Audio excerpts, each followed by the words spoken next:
Hi అండి.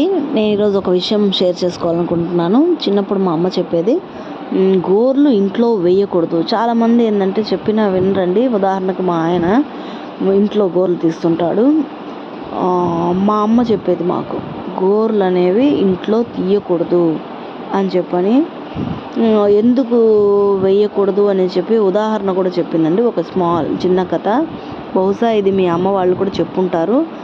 ఏదో నేను షేర్ చేసుకోవాలనుకుంటున్నాను. మళ్ళీ ఒకసారి చెప్తామని రిపీట్ చేస్తున్నాను. ఒక్కగానొక ఊరిలో ఒక దొంగ ఉండేవాడంట. అతను కొందరి ఇళ్ళకి, అంటే ఒక పర్టికులర్ ఇళ్ళకని సెలెక్ట్ చేసుకొని, ఒక 10 ఇళ్ళు అంటే 4 ఇళ్ళు అంటే ఆ ఇళ్ళకే దొంగతనానికి వెళ్ళేవాడంట. అట్లా వెళ్తూ వెళ్తూ ఒకరోజు ఎందుకో, అంటే తెల్లవారేసరికి తప్పించుకొని వెళ్ళిపోతాడనమాట. తెల్లారిన ఆ దొంగ అనేవాడు ఆ ఇంట్లో నుంచి బయటికి రాలేదంట. ఇంకా టైం అవుతుంది. ఇంకా లేసారు ఆ ఇంట్లో ఓనర్స్. లేచిన తర్వాత పట్టుబడ్డాడు. కానీ పట్టుబడితే దొంగ ఏం చేస్తున్నాడు, ఏదో దేనికోసం వెతుకుతున్నాడు. సరే, పట్టుబడిన వాళ్ళు అడిగారు, నువ్వెవరు? నేను దొంగని. నువ్వు ఎందుకు వచ్చావు?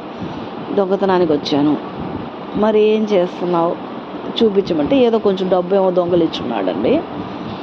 మరి ఏం వెళ్ళిపోలేదే ఏందని ఎవరో అడిగారు. అప్పుడు సమాధానం చెప్తున్నాడు, నా గోరు ఒకటి ఇంట్లో పడిపోయిందండి. నేను మళ్ళీ మీరు సిరి సంపదలతో ఉంటే కదా నేను ఇంట్లో దోచుకోవడానికి రాగలను.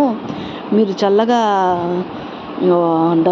డబ్బులతో తూగితే కదా నేను తిరిగి మళ్ళీ ఇంటికి రాగలను. నా గోరు ఒకటి పడిపోయింది, అది ఇంట్లో పడకూడదు, అది మంచిది కాదు, అది చెడుపు. ఆ గోరు కోసం వెతుకుతున్నానండి అని చెప్పి నిజాయితీ, తన హానెస్టీని చెప్పాడనమాట. అప్పుడు దానికి వాళ్ళు మెచ్చుకొని అతనికి కొంచెం డబ్బు కొంచెం ఇచ్చి పంపించారనమాట. అంటే ఒక దొంగే పద్ధతి ఫాలో అయ్యాడు. ఏంటి, అది అరిష్టము, పడకూడదు ఇంట్లో అని. ఇంకా మనం ఎంత అని చెప్పి మనం కూడా ఫాలో అవ్వాలని చెప్పి చెప్పిందండి ఈ చిన్న కథ. నచ్చిందా? Thank you.